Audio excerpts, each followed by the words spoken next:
Bonjour à tous et bienvenue dans cette nouvelle vidéo. Aujourd'hui on va parler donc d'un nouveau petit bolide. Je vous ai habitué à beaucoup de véhicules très modernes, mais je vous ai quand même habitué voilà, à la définition sportive, à des choses comme ça, avec les motos, avec les véhicules, etc. Aujourd'hui on parle d'un véhicule à deux roues, extrêmement sportif, extrêmement moderne, puisqu'il s'agit en effet d'un CBR 1000 RRR de 2023. On m'a certifié que c'était le bon hein, d'origine, etc. Bon alors par contre juste j'ai pas de papier, on peut pas l'essayer. Il manque juste un peu, enfin... bon on s'en occupe. Tout sur ce qu'on fait d'habitude, hein. On n'est plus du tout sur une voiture sportive comme ici présente, on n'est pas du tout sur une moto sportive, on n'est pas du tout sur quelque chose de performant. Bien au contraire, je pense que c'est difficile de faire pire. Par contre, oui, on reste quand même plus ou moins dans le thème, puisque là on est sur de l'historique, même très historique, puisque mes véhicules en général se situent plus dans les années 80-90, là on est vraiment dans les années 60. Hein. On a affaire du coup, donc comme vous l'aurez remarqué pour ceux qui connaissent pas du tout, ben je sais pas trop ce que vous faites sur cette vidéo, mais... Ah, bon, le but c'est que ça fasse le même bruit que ce qui vient de passer dans la rue. Pour l'instant, c'est pas le cas. C'est un Solex, donc comme je vous disais, donc un 2200. C'est la série en fait un Solex hein, pour ceux qui connaissent pas. Donc c'est pas les plus performants, c'est pas les moins performants. Et par contre les anciennes générations, puisqu'il date de 1962. Donc il a des commandes de carburateur, etc. qui sont un petit peu particulières, qui sont différentes des systèmes d'après. Voilà, surtout pour les commandes de gaz, etc. Un Solex que j'ai acheté du coup dans l'état, qui a un moteur tournant, mais en fait qui avait différents petits problèmes que je vais énumérer avec vous maintenant. Et puis en fait là on a reçu toutes les pièces, donc on va directement se mettre après ça. Donc le premier problème en fait se situait surtout au niveau de la pompe à essence. Le principal problème en fait c'est que l'ancien propriétaire l'a remonté, l'a acheté en fait en pièces et l'a remonté, n'a jamais réussi à le faire réellement tourner, puisque l'essence en fait, donc le réservoir est placé ici normalement, ne remontait pas en fait jusqu'au carburateur juste là derrière. Et ça n'a jamais fonctionné. En démontant la pompe à essence, je me suis rendu compte qu'en fait c'était une membrane hein, qui est dedans et qui commande en fait, qui fait un appel d'air avec le bas moteur. En fait est raide comme pas possible, donc évidemment quand ça fait appel d'air, elle se plie pas, elle reste droite et en fait ça arrive pas à faire monter l'essence tout simplement. En plus vu que c'est une membrane d'origine, elle ne supporte absolument pas le samplon 95 ou 98. Donc dans tous les cas c'est un changement qui était obligatoire entre guillemets. Donc voilà la petite membrane susdite hein, qui se met du coup entre les deux, qu'on va changer du coup tout de suite. Hein.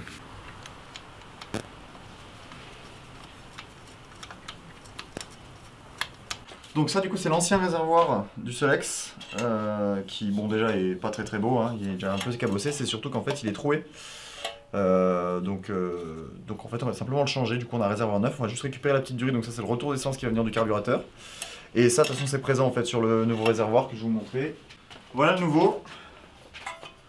Donc voilà, je suis un peu déçu parce qu'il arrivait neuf, il avait déjà un peu une bosse, mais bon c'est déjà quand même beaucoup plus joli. Et du coup on va regarder pour le remonter du coup directement sur ce côté là. Donc ça va venir directement comme ça. Et là en fait on a l'arrivée d'essence qui va arriver sur le bas de la pompe. Et ensuite on viendra mettre la durite qui en fait fait le renvoi d'essence vers le carburateur. Donc comme ça. Hop, là c'est vraiment par là que l'essence va arriver. On va juste mieux le positionner là. Je sais pas ce qui bloque. Attends, je vois rien.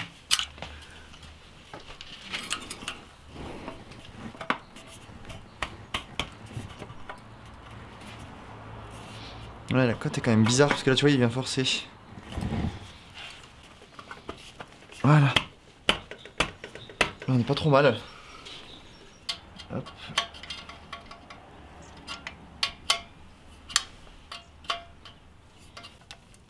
Ouais, vise d'abord de l'autre côté. Pas trop serré, de toute façon c'est des vieux pas.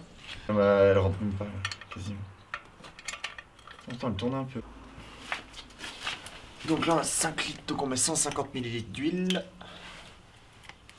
pour tourner à 3%. On va remplir le réservoir. Ce qu'on va faire c'est qu'en fait on va poser le moteur sur la roue. Maintenant qu'on a le réservoir et ça qui normalement devrait être fonctionnel, on va poser le moteur sur la roue, je vais laisser ça ouvert et on va voir en fait en roulant dans la descente s'il y a de l'essence qui sort, ce qui pourra nous valider le fait que la pompe fonctionne. Bon il fuit quand même hein. Allez, on va faire le test, on va fermer ça. Ah, ça y est. C'est bon. Donc là, la pompe, elle marche, on voit bien. Je sais pas si t'arrives à filmer. On voit bien, ouais. Voilà, l'essence remonte bien maintenant quand on tourne le moteur. Ce qui n'était pas le cas avant. Mais on voit, ça y est, ça coule. Donc là, on va regarder du coup pour remonter tout le mécanisme en fait de commande de gaz du carburateur.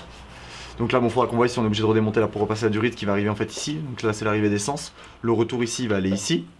Et là, en fait, on a une petite platine de commande. Donc ça, c'est un peu spécifique au vieux modèle.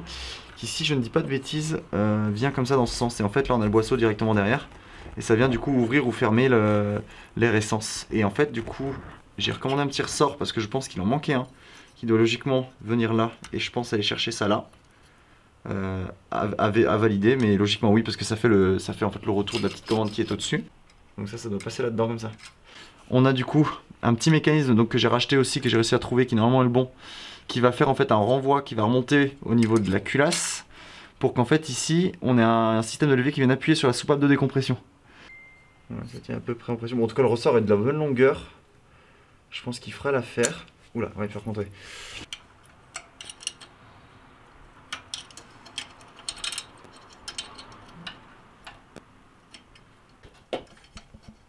Il a l'air de bouger. Ah si, ça y est. Donc là ça fonctionne. Je sais pas trop comment faire un système là. Bon du coup ouais, obligé de carrément déculasser pour en fait venir remettre la patte là-dessous parce qu'il faut qu'elle pose sur la soupape mais on peut pas tourner avec la soupape. Donc on n'a pas le choix. Non, c'est pas de l'autre sens, pour c'est moi comme ouais. ça. Bah ouais. T'as raison. Le truc est de mon côté. Ouais.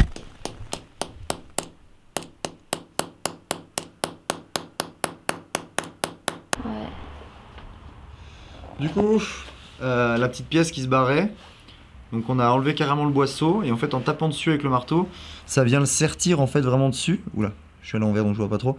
Et du coup il peut plus bouger, on voit ça fait une belle surépaisseur et du coup logiquement ça devrait le coincer comme il faut. C'est pas un peu inversé ça. Hop, on resserre toute la durite.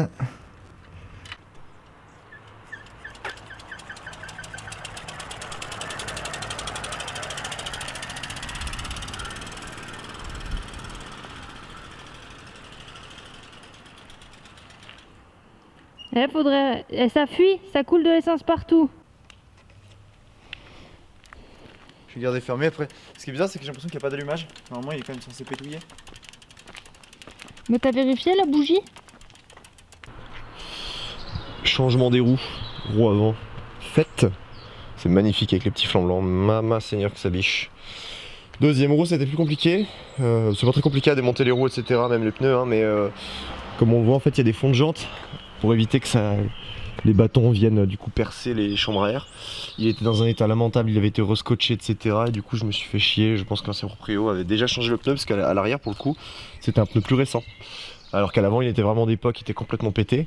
J'ai dit je le change quand même, j'ai bien fait parce que quand on voit la gueule du rafistolage de fond de jante qui était pas du tout en face, enfin c'était n'importe quoi, en plus ça a été à moitié collé. Donc c'est pas très grave, je vais mettre un beau fond de jante tout neuf.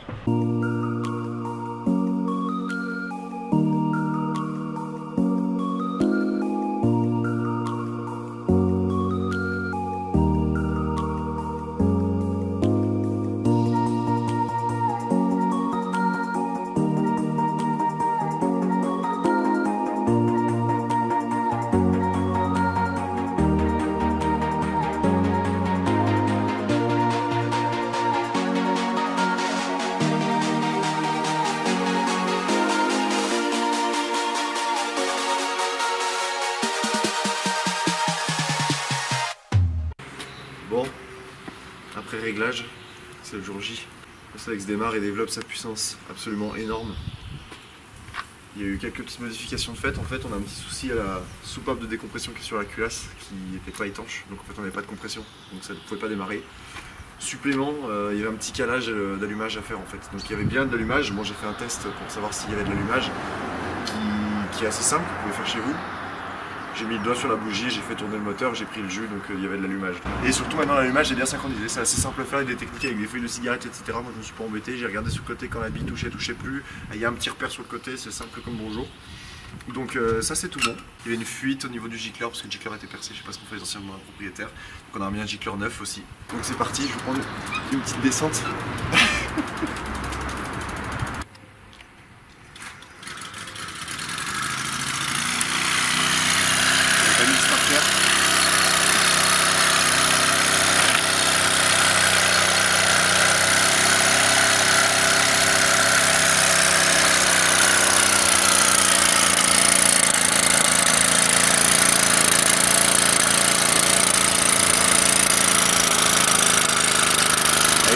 marche, t'as vu à l'avant. À l'arrière aussi, il marche aussi.